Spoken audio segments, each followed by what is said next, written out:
Hola, bienvenido o bienvenida a este audiolibro titulado Apariencias, miedos disfrazados y autenticidad, de Javier Burón Orejas. Hoy continuamos con el capítulo 7. Autocastigo. Parece ser que siempre, en la mayor parte de los lugares y de las culturas, los seres humanos se han castigado a sí mismos, autocastigo, para compensar o expiar sus culpas, para borrarlas o resarcir los daños causados. Por la compensación intentamos restituir, pero también lavarnos la cara, mostrando una buena faceta de nuestro ser, arrepentimiento, para que por lo menos pase a un segundo plano o se difumine otra cara de nuestra propia realidad. El daño que nuestra imagen haya podido sufrir ante los demás.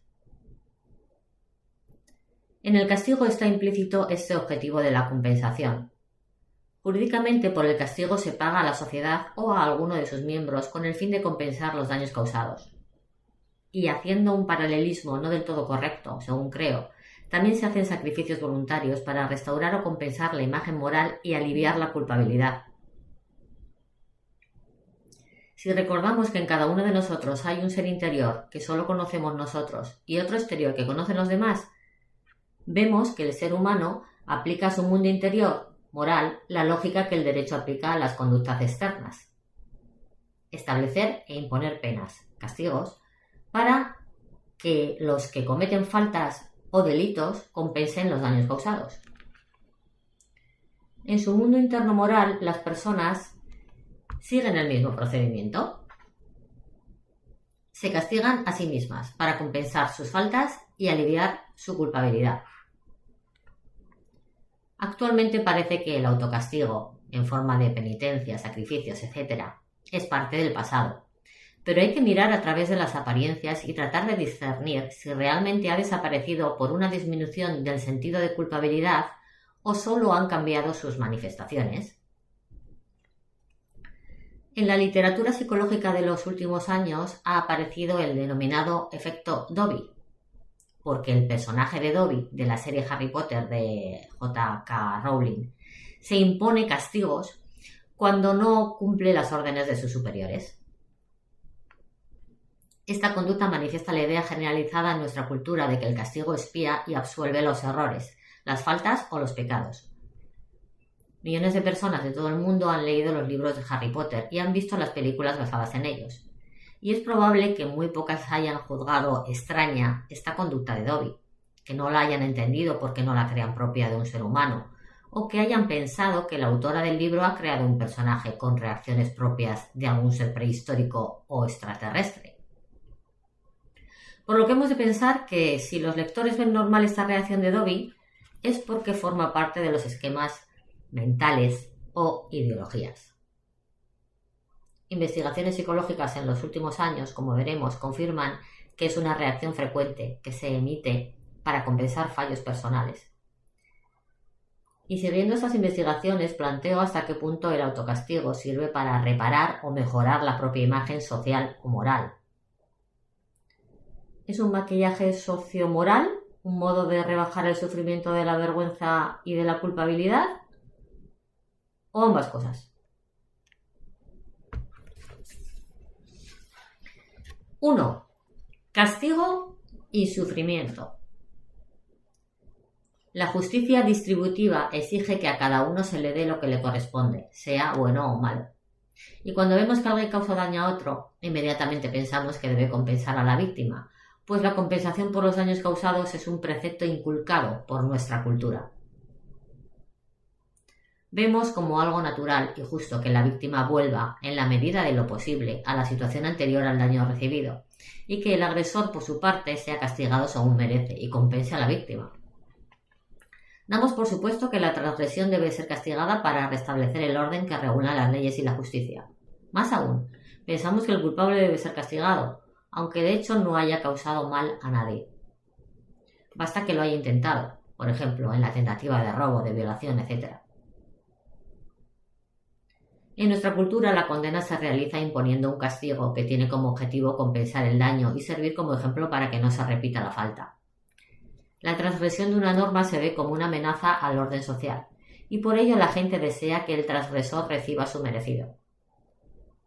Y tal vez por el miedo a esa amenaza muestra más interés en castigar al culpable que en compensar a la víctima, la cual generalmente no es vista como un peligro para la seguridad ciudadana, contradiciendo con esta discriminación el sentido de equidad de la justicia. Pero el castigo parece buscar un objetivo todavía más tranquilizador para la sociedad. Se dice que el castigo busca la reinserción del culpable, reintegrarlo a la sociedad para que deje de ser un peligro para el orden social establecido y vigilado por las leyes. La cultura occidental nos ha inculcado tanto la obligación de compensar o pagar de alguna forma las faltas que nos sentimos culpables si no lo hacemos. El sentido de esa obligación está tan arraigado en nuestro pensamiento que con frecuencia la gente se autocastiga, incluso con daño físico, para purgar, compensar sus malas acciones, como pudo comprobar Bloom en el 2010. En la Europa medieval a veces algunas personas iban de pueblo en pueblo, flagelándose en grupo para expiar sus pecados. Y todavía hoy podemos ver flagelaciones en las procesiones de Semana Santa o en algunas peregrinaciones, actos de penitencia, por ejemplo, caminar de rodillas, como compensación o expiación por malas acciones. Las motivaciones de estas conductas son muy diversas y complejas y están entremezcladas, y no es este el lugar para explicarlas. Aquí me fijo tan solo en el deseo de sufrir del autocastigo como consecuencia de la culpabilidad, que Freud llamó masoquismo moral, y que veremos a continuación. Antes de proseguir, sin embargo, conviene tener en cuenta que en psicología se entiende por castigo cualquier cosa que no gusta al individuo y por tanto éste intenta evitar. Si busca algo que a nosotros nos parece un castigo y no procura evitarlo, para él no es un castigo. Todo castigo supone, pues, algún sufrimiento, sea del tipo que sea. Consecuentemente, no debe extrañar que castigo y sufrimiento se vean relacionados y que a veces se interpreten la desgracia y el sufrimiento como un castigo moral merecido. Una interpretación errónea, puesto que el dolor es parte de la existencia humana y animal, como el trabajo, que generalmente implica algún sufrimiento, es una exigencia de la vida. Podríamos resumir los sufrimientos humanos en estas dos categorías: incontrolables o inevitables, enfermedad, muerte, catástrofes naturales, etc., ante los cuales no podemos hacer nada sino aprender a darle sentido y aceptarlos si no queremos acentuar aún más el sufrimiento, y total o parcialmente controlables, ante los cuales hemos de hacer lo posible para evitarlos o aliviarlos, usando los recursos de nuestra inteligencia o implantando justicia y cultura para evitar males como el hambre, la explotación de seres humanos, la marginación, los genocidios, etc. Ante esta realidad de la existencia humana parece que tenemos la manía casi obsesiva de huir de los sufrimientos inevitables, multiplicando así los sufrimientos innecesarios. Es algo así como crear posibilidades para padecer. Después, la frustración de no poder satisfacerlas. Es algo así como crear necesidades para padecer. Después, la frustración de no poder satisfacerlas. Y por si todo esto no fuera suficiente, el hombre voluntariamente recurre a imponerse a sí mismo castigos suplementarios para mejorar su imagen ante los demás y rebajar su culpabilidad. Autocastigo y masoquismo moral. Punto 2. Freud observó en algunos de sus pacientes que no les gustaba y se enfadaba si les decía que iban mejorando, dando la impresión de que querían seguir sufriendo su enfermedad. Esta observación le llevó a elaborar su teoría del masoquismo, que en el ámbito de la sexualidad se refiere a la anomalía de sentir satisfacción sexual recibiendo dolor físico y humillación, mientras que en el terreno moral, masoquismo moral, es rebajar el sentimiento de culpabilidad, aceptando sufrimientos e imponiéndose castigos a uno mismo. Según la teoría de Freud, el masoquista busca seguir siendo dependiente, continuar con la sumisión de niño, negándose a todo intento de independencia afectiva, y en los enfermos que observó Freud se ve el deseo de no ser curados, para seguir siendo pacientes y recibir cuidados. Para ellos el progreso es como una amenaza de abandono. El masoquista busca el cariño como un niño, siendo sumiso y obediente. Brenner, 1959, matizó que la reacción masoquista tiene 4 funciones esenciales. Sirve como defensa, expiación, gratificación inconsciente, satisfacción y sobre todo para repetir la forma de reaccionar ante los conflictos como se hacía en la infancia. Se suele poner como ejemplos de masoquismo en la vida cotidiana comportamientos que son frecuentemente alabados por la sociedad e incluso calificados como virtud o conductas ejemplares. Y Bastian, Hetten y Fasoli, 2011, de hecho, comprobaron que en nuestra cultura occidental se considera como virtud imponerse voluntariamente acciones dolorosas o tolerar el castigo del dolor. En la literatura se lee con frecuencia que el masoquismo puede estar enmascarado detrás de muchos comportamientos alabados por la sociedad, como la obediencia, la humildad, la paciencia, la aceptación de humillaciones, etc. Otro ejemplo digno de mencionarse es el llamado masoquismo femenino. La mujer ha sido educada para responsabilizarse de atender a los familiares que son o pueden llegar a ser dependientes, padres, abuelos, hermanos enfermos, etc. Para sacrificarse, especialmente por los hijos, para ganar mejor sueldo por el mismo trabajo que los hombres, etc. Y como ha asumido este rol con dignidad, se dice que se debe al masoquismo femenino.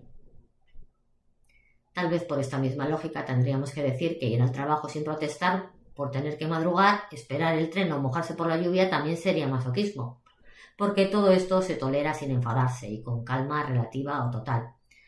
Y lo mismo podríamos decir del duro entrenamiento de los deportistas y de los gimnastas, o de las dietas de los idólatras de la propia figura física que se ven en los gimnasios.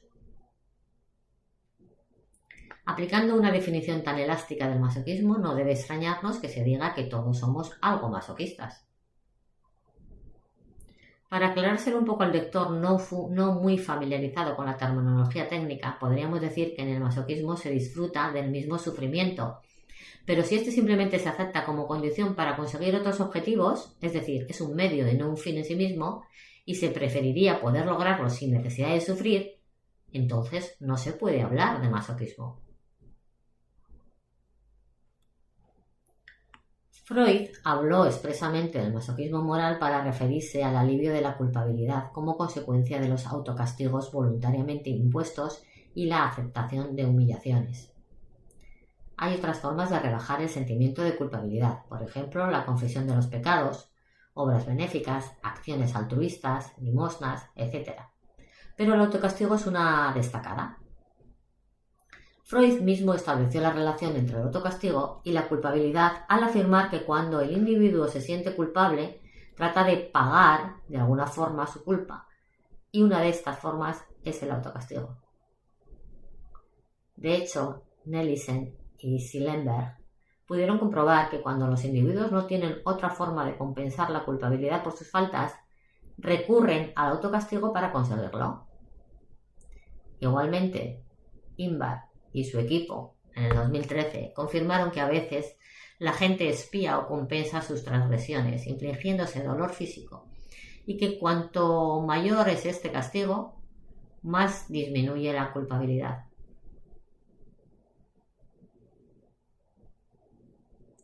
Castigarse a uno mismo para compensar a la sociedad o a otras personas a las que se ha perjudicado es comprensible. Es una forma de mostrar arrepentimiento y con ello, además de pagar una deuda moral, de algún modo se rebaja la propia imagen ante los demás, como comprobaron Nelissen y Sillenberg. Pero, ¿qué finalidad puede tener el autocastigo por conductas que nadie conoce o que se pueden ocultar? Posiblemente el individuo necesita demostrarse a sí mismo que puede realizar acciones compensatorias y disminuir así su culpabilidad. Como indicaba Freud, el autocastigo disminuye la culpabilidad.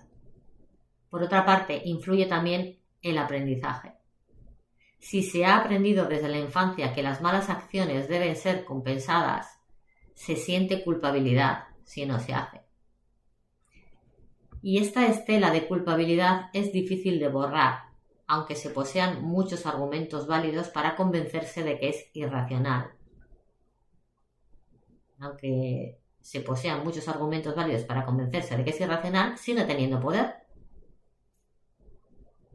Sigue poseyendo la influencia de la asociación entre pecado y penitencia. Las asociaciones no se borran solo con ideas, necesitan asociaciones opuestas. Un ejemplo para aclararlo. Si un perro muerde a un niño, es posible que éste desarrolle fobia a los perros, asociando la presencia de cualquier perro con la angustia que vivió en la experiencia inicial. Y por muchos argumentos que se le den para demostrarle que el perro que tiene delante no hace ningún daño, seguirá teniendo miedo. Este lo superará cuando, después de llegar a jugar y divertirse, emoción positiva, con perros, deje de asociar la presencia del perro con la angustia. ¿Y a quién se repara castigándose por pecados internos, con prácticas como el ayuno, las penitencias, las flagelaciones, etc.? Generalmente esas conductas están motivadas por la fe en alguna divinidad. Pero, ¿necesitan los dioses ser compensados para que se calmen sus enfados? Se me ocurre pensar que estos sacrificios se parecen a la práctica de llevar flores a los cementerios. Se dice que es para honrar a los difuntos, pero tal vez sea más bien para honrar a los vivos. Para honrarse a sí mismos mostrando que son buenos hijos, buenos hermanos, buenos padres o buenos maridos. Para mantener una buena imagen moral. ¿Les interesan las flores a los difuntos? ¿Les ayudan en algo? Los autocastigos, igualmente, parecen intentos de agradar a algún dios, de compensarle por las propias faltas y rebajar así el sentimiento de culpabilidad, como decía Freud. Pero si un dios se complace viendo sufrir a los hombres, habrá que dudar de su divinidad. ¿Sería un dios sádico? Además, un ser que se enfadase por los errores humanos y se vuelve a contentar con sacrificios, con los regalos de los hombres, sería tan humano como los hombres. Posiblemente la mayoría de los creyentes aceptarían lo que decía San Agustín. El verdadero sacrificio es toda obra buena que contribuye a unirnos con Dios. ¿Por qué entonces se ha seguido inculcando la necesidad de sacrificios?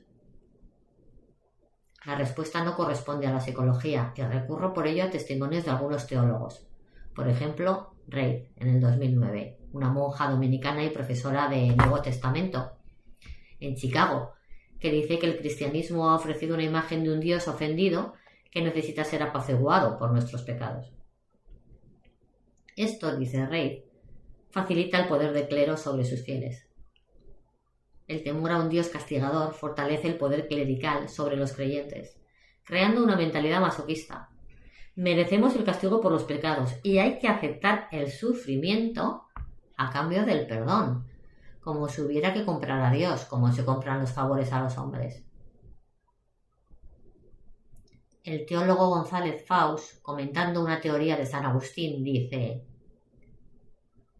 lo que necesita el hombre no es meramente conocer el bien, sino amarlo, ni es decidirse a practicar exteriormente el bien, sino vincularse desde dentro al bien.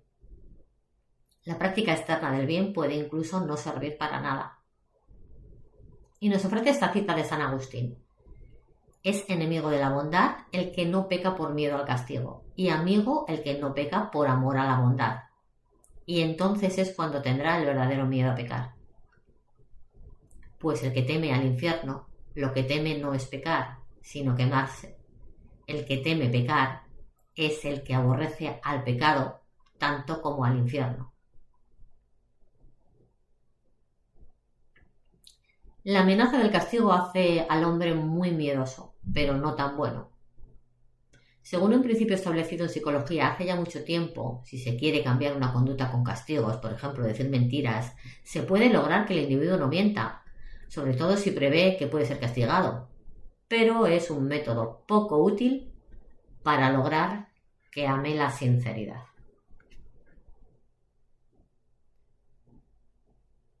Los actos de altruismo, si no están sustentados por una disposición interior de bondad, quizá hasta sean perjudiciales si llevan al individuo a una autohonradez o a la vanidad de sentir cierto derecho a ser pagado en el cielo.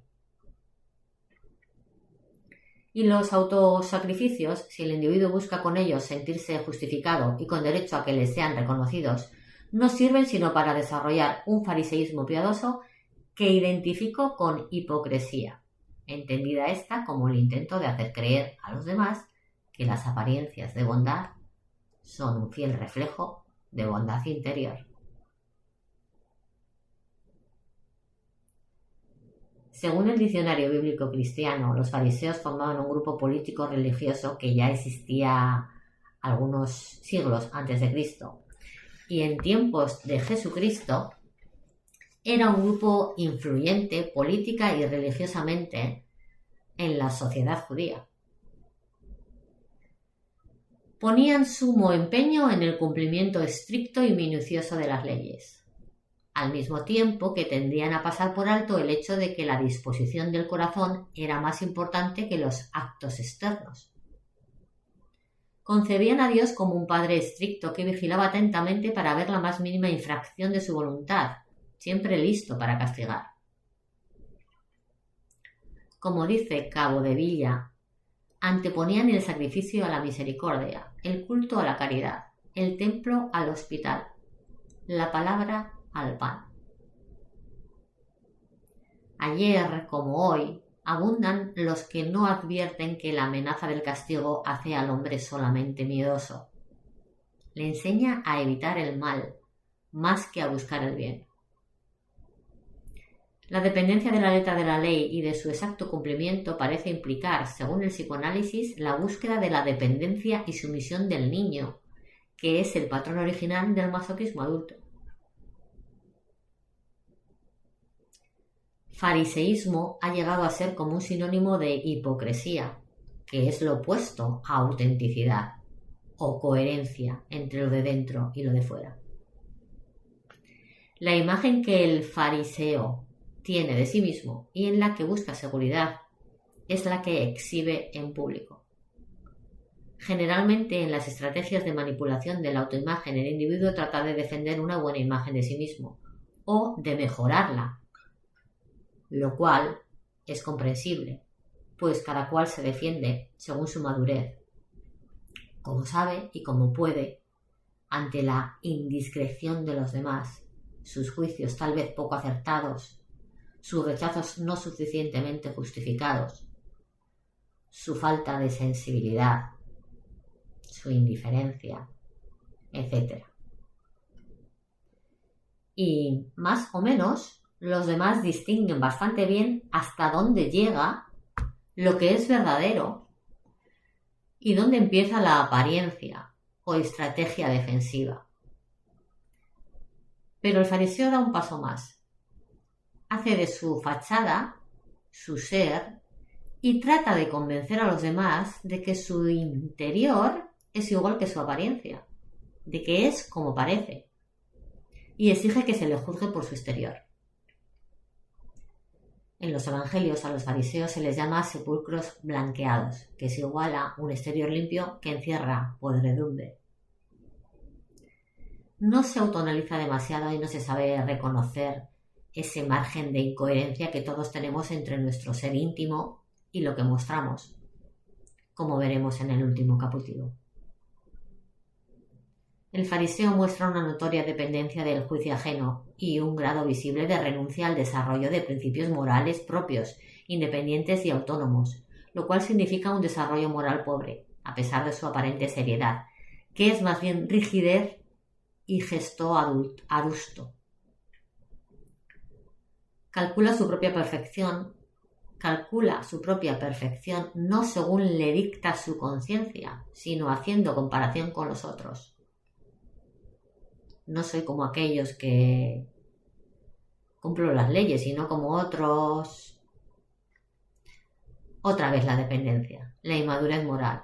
Tal vez se puede decir que se preocupa demasiado de los juicios externos porque no está seguro de los suyos, porque más que principios tiene dogmas, o porque teme demasiado al rechazo de los demás y para evitarlo cuida escrupulosamente las apariencias de bien. El miedo no es prudencia, pero es cauteloso. Y hasta aquí el capítulo de hoy. Si algo de lo que has escuchado te ha incomodado, removido o hecho cuestionarte quién eres realmente detrás de tus roles, entonces este espacio está cumpliendo su propósito. Este libro nos invita a mirar más allá de las apariencias, a distinguir entre lo que somos y lo que hemos construido para protegernos. Y ese ejercicio requiere valentía. Soy Silvia Gurpegui González, psicóloga, y he creado este canal como un lugar donde podamos reflexionar con honestidad, sin máscaras y sin juicios, sobre nuestra forma de estar en el mundo. Si quieres seguir profundizando en este camino de autoconocimiento, te invito a suscribirte al canal y activar la campanita para acompañarme en los próximos capítulos. Y si sientes que ha llegado el momento de revisar tus propios roles, miedos o patrones con un acompañamiento profesional, puedes contactar conmigo. Tienes toda la información en la descripción del vídeo. Atrévete a mirar más allá de tus apariencias. Ahí empieza tu verdadera libertad.